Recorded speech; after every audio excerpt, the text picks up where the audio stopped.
The kettle whistled just as the tires crunched over the gravel outside. I glanced through the lace-curtained window and saw Darren's SUV pulling up with Calissa in the passenger seat, her sunglasses still on, despite the overcast sky.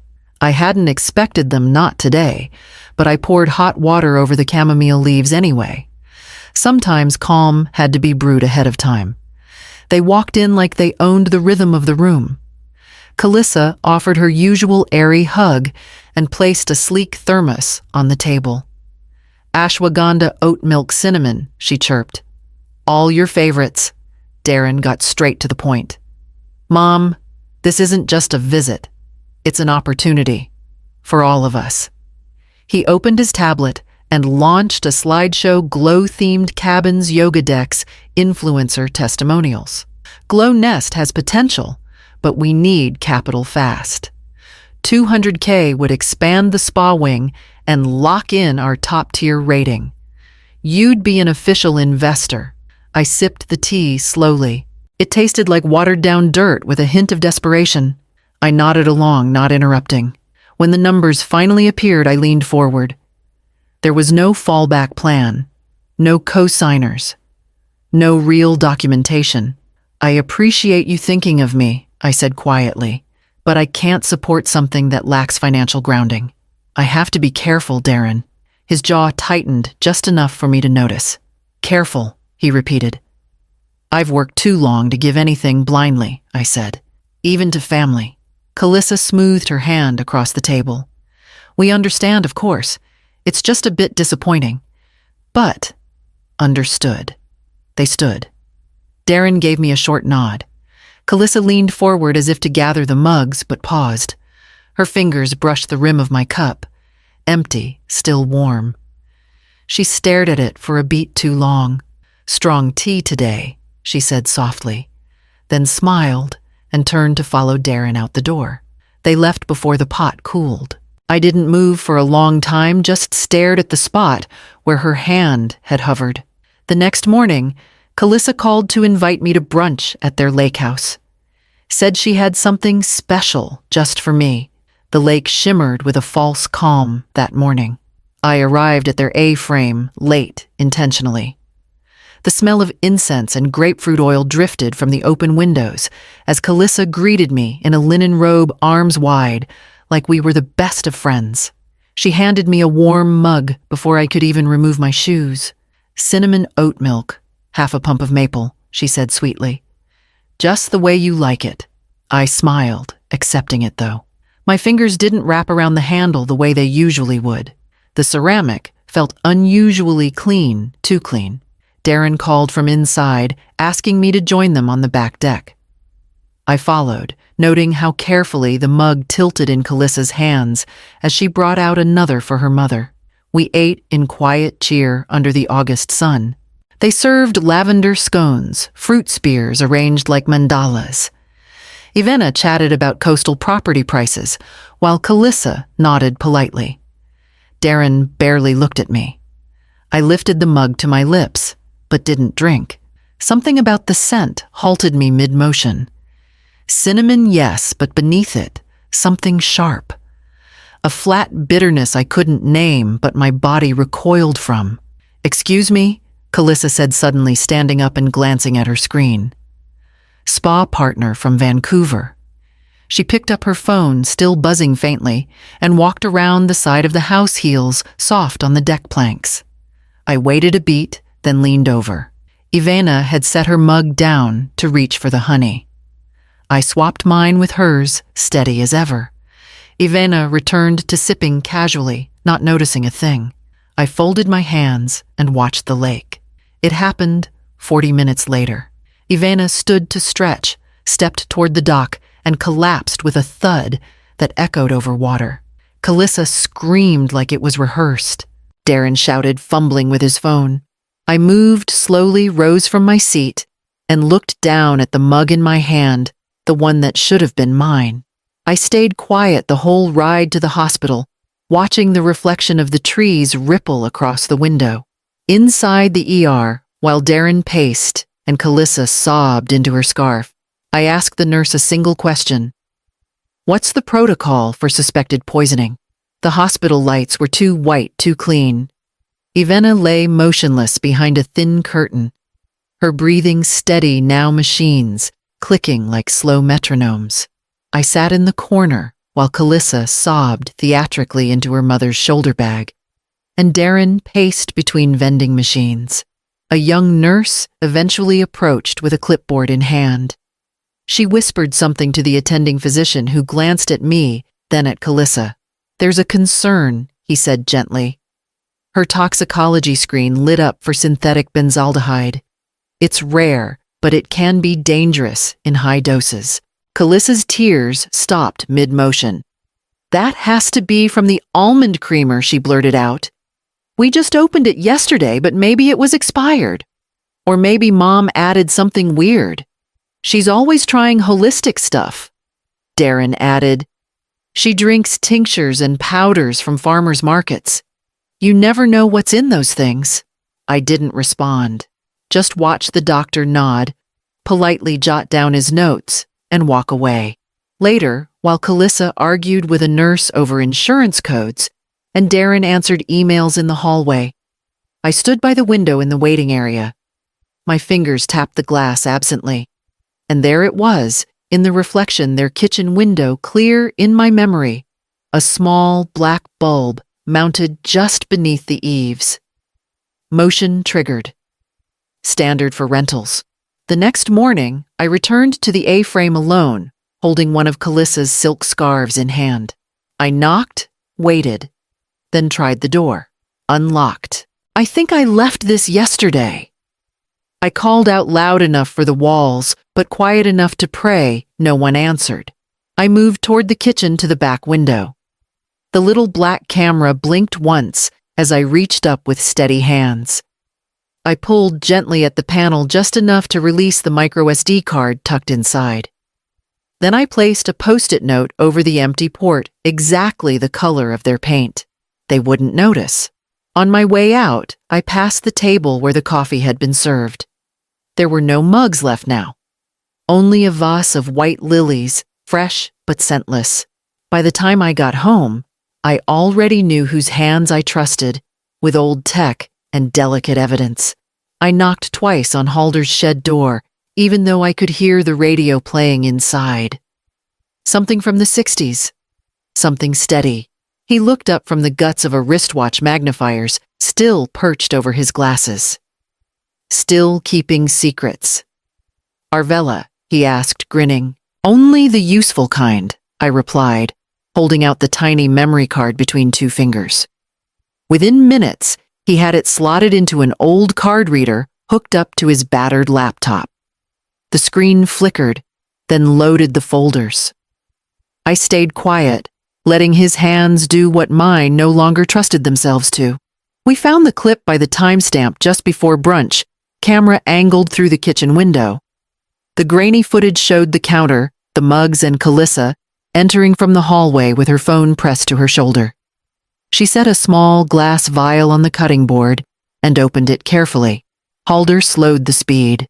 Her fingers unscrewed the cap, and with a dropper she released 2, maybe 3 drops into the mug furthest from the window. Not the one closest to Ivana's usual seat. The one that had been offered to me. She glanced behind her once. Her hand trembled, but her face stayed composed, serene, almost saintly. "Play it again," I murmured. Halder did, and this time I watched only her eyes. They didn't dart. They didn't hesitate. She placed the dropper back into her purse and smoothed her dress like nothing had happened. "There's no audio," he said quietly. "And no way to know what was in the vial." I nodded. But we both know what she intended. He didn't ask why I needed it. He simply clicked and saved the clip to a new folder, then dragged it onto a flash drive and handed it to me without a word. That night, I sat at my old desk beneath the framed photo of Julian, holding Orion as a baby. I opened the metal drawer where my will had been kept untouched for 8 years.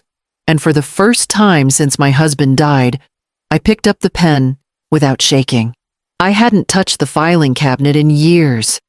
The bottom drawer stuck as always, swollen slightly from age or humidity. It still smelled faintly of pencil lead and wintergreen oil, a scent Julian used to keep the hinges from rusting. I sat on the edge of the bed and tugged until it opened.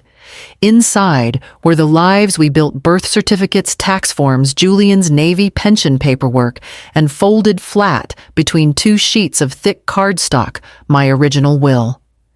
I placed it on the desk, smoothing the creases with a steady hand. Darren's name appeared more than once, his inheritance outlined clearly in the event of my passing. Not just the house, not just the savings, but the family trust Julian started before he passed. I pulled out a pen, opened a new legal form from the blank packet I kept on hand, and began again. I named Orion as primary beneficiary. His bookstore wasn't lucrative, but it was honest. He never asked me for $1. He never tried to sell the soil I raised him on. I included a clause for his daughter should she choose to pursue school or open something of her own one day. I created a backup trustee. I added protections. I consulted nothing but instinct. Then I wrote the final line in neat, unbroken ink. Any attempt to dispute this trust will result in automatic forfeit. I signed it. Notarization could wait until morning. Later, I took the flash drive Halder had given me and placed it inside a plain white envelope. No return address. No note. Just the footage clipped and renamed. I drove through the quiet streets before dawn, past the closed diner and the empty fishing docks. The county health department office sat in a squat building behind the courthouse. No lights. No security. I stepped out, crossed the lot, and knelt slowly at the front door. The envelope slid easily beneath the frame. When I returned home, I changed the password on my bank account and left a voicemail for my attorney requesting an urgent appointment. The morning the air changed, I noticed it before the wind even picked up. It wasn't the weather, it was the quiet. The Glow Nest house was usually full of soft music chimes, Calissa's voice carrying through the trees. But that day, it was silent. Only the scrape of cardboard on the front steps. I took my usual walking path past their driveway, keeping my stride, even my gaze casual. Calissa stood among open boxes barefoot in a long cardigan phone, tucked between shoulder and cheek. I couldn't hear the words, but her tone cut sharp through the stillness. When she hung up, she screamed. Not words, just frustration, raw, guttural. Darren stepped onto the porch holding a clipboard and tried to speak, but she pushed past him, shoving an entire crate of oils and powders into the trunk of her car. I walked on. I didn't slow. I didn't smile.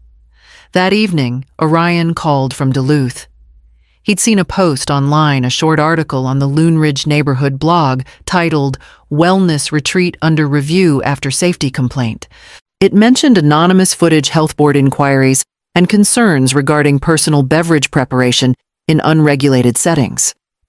There was no name, no photos, but everyone knew who it meant. Glow Nest quietly suspended bookings by the end of the week. Their social media went dark.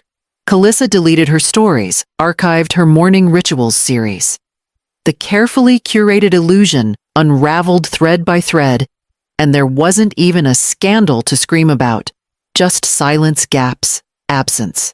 2 weeks passed. Then one morning, among bills and grocery flyers, a small envelope appeared in my mailbox. The handwriting was unfamiliar. Round even. No return address. Inside was a card with water lilies on the front. No message. Just 3 words on the back. Thank you, I.S. I set the card on the kitchen shelf beside Julian's mug. Ivana had never thanked me for anything in her life. She must have realized, even without the full picture, that someone had acted before it was too late. The next day, I sat on my porch with a blank notepad in my lap, writing a list of everything I still wanted to protect. Orion's name was at the top. It was early, the light not quite breaking over the ridge, when I heard the knock. Not frantic, not angry, just hollow. I opened the door and found Darren standing there, hands in the pockets of a jacket I hadn't seen since before Calissa, before Glow Nest. His face looked worn, not sick, but weathered. The kind of tired that sits deep in the bones. He didn't step in, just stood on the porch and looked out over the lake behind me, like he was afraid to meet my eyes. "I'm not here to argue," he said. I nodded and waited. "I just need to know something. One thing," he continued, his voice lower now. "Did you always love Orion more?" It didn't sting, not the way it would have a year ago. I looked at him. Not the businessman, not the polished pitchman, but my son, my firstborn, the boy who used to sleep with a flashlight under his pillow and collect smooth stones from the edge of the dock. "I loved you more than you'll ever know," I said. That's why I had to stop. He closed his eyes. I thought maybe he'd speak again, maybe ask something more, but he didn't. He just nodded once and turned away. He walked down the path to his car without another word, and I didn't stop him. The screen door clicked softly behind me as I stepped back inside. I watched his taillights disappear through the trees, and when they were gone, I didn't feel lighter. I didn't feel triumphant. I just felt still. That night, I didn't sleep. I lit a candle and read one of Julian's old field notes, the one about shoreline erosion and patience. His handwriting had always calmed me. Balanced. Exact. By morning, the wind had changed again. I heard gravel shift and soft footsteps on the porch. When I opened the door, Orion stood there with a cardboard box in his arms, taped neatly, a marker scrawled across the lid. Dad's letters. Orion stayed the whole morning. We sat at the kitchen table, the same one Julian had sanded by hand. The box was heavier than I expected, filled with envelopes, curled Polaroids, yellowing receipts, and graphite sketches from years when time moved slower. He read quietly sometimes, smiling, sometimes sighing. I passed him a cup of rosemary tea, the steam rising gently between us. "This one," he said, holding up a postcard from Julian's first trip out on the Great Lakes as an apprentice engineer. "He mailed it on my birthday. I never knew." He didn't like to say things directly, I replied, but he never missed a detail. We worked in companionable silence, sorting what could be saved, what could be archived, what could simply be held.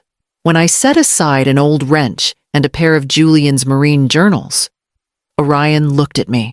"You could have gone to the police, Mom." His tone wasn't accusatory, just curious.